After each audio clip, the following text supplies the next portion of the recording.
Coin Op I'm already Carnival. excited. This is by Ryan Claytor and Nick Baldridge. And it turns out I've got a Ryan Claytor connection. Okay. He watched my show. He might be watching right now. I wouldn't be surprised. And he I love your cover, Ryan.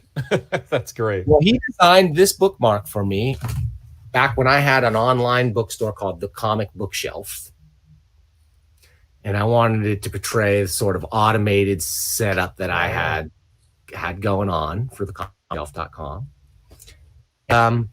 It didn't work out. Comicbookshelf.com. I was supposed to do that with the late great Rory Root before he passed away, and then sort of all the plans. It never worked out the way I wanted. And I got a few bookmarks left, Larry. So got a few, yeah.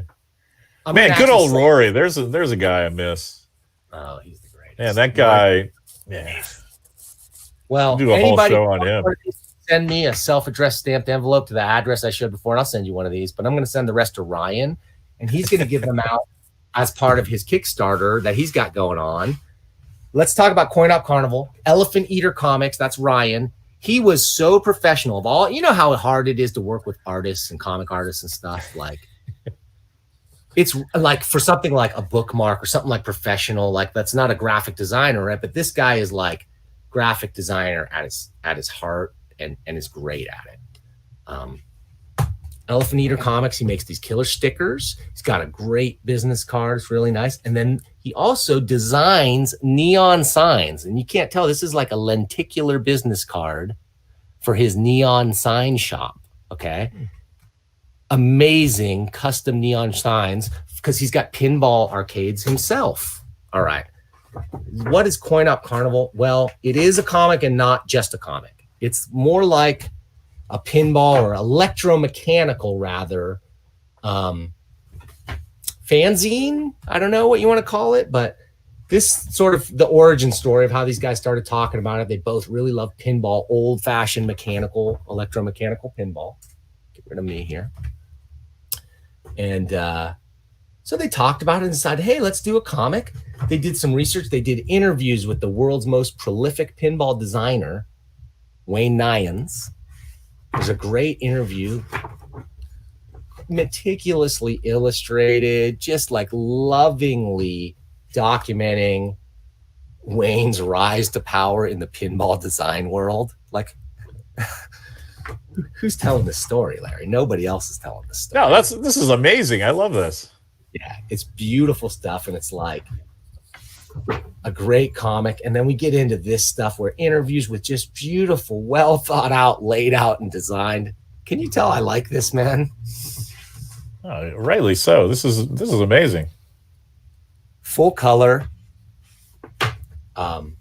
just beautifully designed. It's got page numbers, which I love.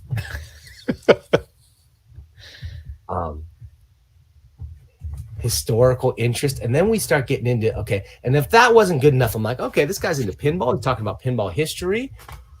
Wow, that's great. This couldn't be any better. This could not be more up Danny Shaheen's alley until, you know, he's getting into old electromechanical games. Oh, yeah, this is great. This is awesome. And then we hit, dude, the technical electromechanical tech explained, Larry. Wow, that's cool. So these early pinball games were designed. These are the ones. Electromechanical means there is no digital computer at all involved in these pinball machines. They're entirely electromechanical relays. It's just electricity and switches and stuff and mechanical movements driving the logic of these games. This explains how a bank of trip relays work, like the true internal workings of some of the most fun and beautiful machines ever made. Like, I think of pinball machines as the original interactive art, one of the first interactive art things, because you have to put in time and effort and build skill and spend money to unlock additional art artifacts out of the pin, you know, to get the bonus score, to get Pinbot to light up. That's why I will always play pinball over. I don't play video games really at all. I'll play like something with my kid, but left to my own devices, I don't care about video games at all. When you can go to a bar and have a pint and hear that pop when you hit the replay, come on. It's all your skill. Yeah. The fact that pumping the machine affects your score and play, like that's everything. Yeah. That tells you everything. Like you're interacting with the game. Yeah. Well, and then because Ryan's like, okay, Dan has already like wet himself.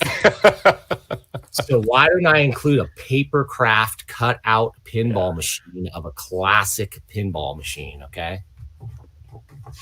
That's great. Amazing. Look at the work put in on these logos. Just the logos. No, this is amazing. The beauty, Ryan. Mwah.